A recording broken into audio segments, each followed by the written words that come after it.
L'amour dont il est question ici, je vous ai dit, il est divin. Ça veut dire qu'on ne peut pas le manifester sur le plan simplement humain. Parce que sur le plan humain, il est actuellement dans ce siècle, dans cette saison. J'allais dire, pour un être humain moyen qui n'est pas né de nouveau, il est presque impossible de donner sa vie pour les autres. Si je me trompe, demande un peu à ton voisin, tu peux donner ta vie pour moi? Tu as toujours dit que tu m'aimes, non? Et puis notre amitié, c'est de longue date. Dans cette église, on se connaît depuis 8 ans, mon frère. Jusqu'où tu es prêt à donner? Bon, le sourire de ton voisin peut déjà te donner une idée. C'est une façon de dire non, on ne compte pas sur moi. Bien aimé, c'est divin. En fait, c'est l'œuvre de l'Esprit en nous. Et il n'y a que nous qui sommes nés de nouveau qui pouvons manifester ça. Amen.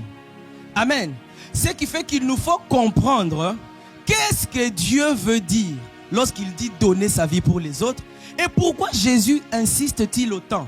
Parce que je vous assure que cette affaire d'aimer vous les uns les autres, Jésus le répète plusieurs fois. Dans Matthieu, dans Jean, il dit même que c'est à l'amour qu'on reconnaîtra que vous êtes mes disciples. Il dit encore que c'est lui qui dit qu'il prétend m'aimer, alors qu'il prétend aimer Dieu alors qu'il ne le voit pas, alors qu'il n'aime pas son frère qu'il voit, est un menteur. Amen. Donc l'amour revient dans la Bible plusieurs fois. Mais qu'est-ce que ça veut dire donner sa vie pour les autres? Parce qu'au début, je pensais que donner sa vie pour les autres, c'est simplement accepter d'être tué. Non, ce n'est pas que ça. Parce que si ça ne voudrait dire que ça, je suis sûr que... Bon, je ne vais pas citer les noms. Quelques personnes seraient déjà mortes. Parce qu'elles sont prêtes à donner leur vie. Amen. Alors, je vais voir avec vous quelques façons de donner sa vie pour les autres. Quelques manières de donner sa vie pour les autres. On va le faire rapidement, mais je crois que comme on a un peu de temps, on va voir 2-3 points. Et puis on va prier ensemble. Amen. Alors notons une première façon de donner sa vie pour les autres. C'est dans Philippiens 2:4. Philippiens chapitre 2 verset 4. Voici ce que la parole déclare. Que chacun de vous, au lieu de considérer ses propres intérêts, considère aussi ceux des autres. Donc l'un des moyens, l'une des manières de donner sa vie pour les autres, c'est de considérer leurs intérêts. C'est de prendre en compte leurs intérêts. C'est de penser à leurs intérêts. Et ça déjà, c'est une façon de penser, j'allais dire divine, qui est contraire à la façon humaine de penser. La majorité d'entre nous, bon, pas ici, non, ça c'est pas ici. C'est très loin, je corrige, excusez-moi. Je disais le matin que je connais des gens. Quand il te voit, la première pensée qui lui vient à l'esprit, c'est combien je peux lui soutirer? Qu'est-ce qu'il peut faire pour moi? Hein? Il y a des gens qui sont comme ça. Est-ce que vous en avez déjà vu? Je sais qu'ici, il n'y en a pas, mais vous en avez déjà vu, non? Donc, il y a des gens, quand il arrive quelque part, ils commencent à scanner les gens. Elle peut me donner ça. Lui, il peut me donner ça. Lui, je peux lui demander ça. En réalité, tu penses comme ça. Ça veut dire que tu ne penses qu'à ce qu'on va te donner. Tu ne penses qu'à recevoir. Et tu ne penses jamais à ce que tu peux donner. Tu n'es pas dans la pensée de Christ. Ce n'est pas la pensée de Christ. La pensée de Christ voudrait que quand tu viens à l'église, quand tu vois tes frères et sœurs ici dans l'église, la première chose que tu dois te dire dans ta tête, c'est qu'est-ce que je peux faire pour aider ce frère? Qu'est-ce que je peux faire pour que cette sœur s'améliore? Tu vois, au lieu de critiquer la sœur là, Jésus voudrait que tu te dises qu'est-ce que je peux faire pour l'aider à devenir meilleur?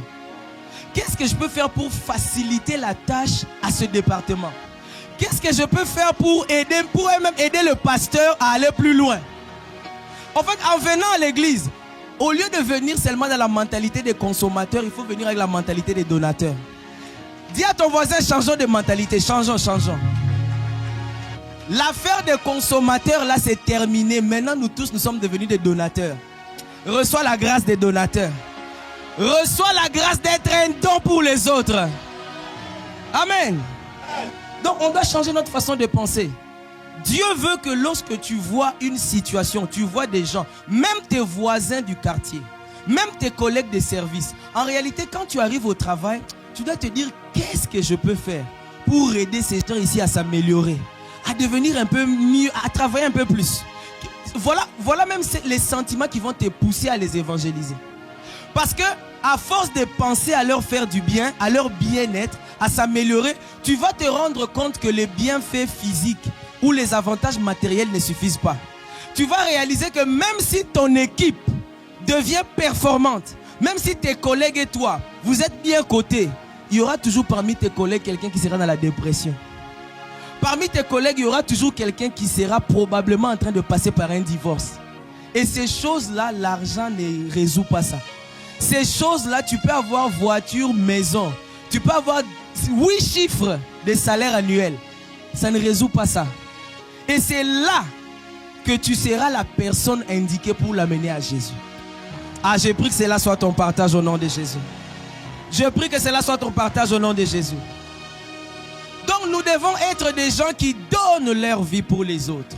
Et cela a plusieurs déclinaisons. Ce qui fait que donner sa vie pour les autres, c'est penser à leur bien, penser à leur progression, penser à leur avancement, penser à leur transformation. Vous voyez pourquoi quelqu'un qui pense aux intérêts des autres n'a pas le temps de les critiquer.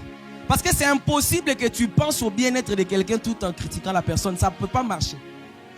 Tu ne peux pas calomnier quelqu'un pour qui tu réfléchis pour voir, Seigneur, comment je peux faire pour que ce frère-là devienne meilleur? En fait, c'est incompatible. Ce qui fait que le fait que tu critiques, ça prouve que tu ne penses pas aux intérêts de cette personne. Quelqu'un me suit? Voilà pourquoi on doit changer notre système de pensée. Donc, on doit maintenant penser à l'inverse. Au lieu de critiquer, au lieu de calomnier, au lieu de médire, au lieu même d'être indifférent, c'est à quoi on doit penser, c'est comment je peux conseiller, comment je peux accompagner, comment je peux soutenir, comment je peux faciliter aux autres la tâche, comment je peux décharger, comment je peux soutenir, comment je peux être un accélérateur au lieu d'être un frein. Penser aux intérêts des autres, c'est aussi être un facilitateur de l'avancement. Au lieu d'être un frein, il y a des gens, je ne sais pas comment, ils arrivent quelque part. Ça peut être le travail, ça peut être l'église, ça peut être ton quartier, ça peut même être ta famille. S'il te plaît, je dis toujours aux gens, si tu ne peux pas aider à faire avancer les choses, alors au moins, abstiens-toi de bloquer les choses. Ça, c'est une sagesse. Ça veut dire quoi? Chaque fois que j'arrive quelque part, si je ne peux pas faire avancer la machine, je dis au minimum, je vais tout faire pour ne pas bloquer alors. C'est-à-dire, je ne veux pas être la cause du freinage. Si je ne peux rien faire pour faire avancer les gens, au moins je les laisse faire pour qu'ils avancent. Vous savez, j'ai envie de dire, c'est parfois sorcier de bloquer les gens. Tu veux que les gens soient bloqués, tu veux que les gens n'avancent pas. Tu es là, ta présence, au lieu de faciliter les choses, ça complique. Donc tu deviens un complicateur des situations. Ah, ça, ce n'est pas ton partage au nom de Jésus. Dis avec moi, ce n'est pas mon partage au nom de Jésus. Je suis un facilitateur du progrès. Un facilitateur de l'avancement. Est-ce que tu peux dire un bon amen?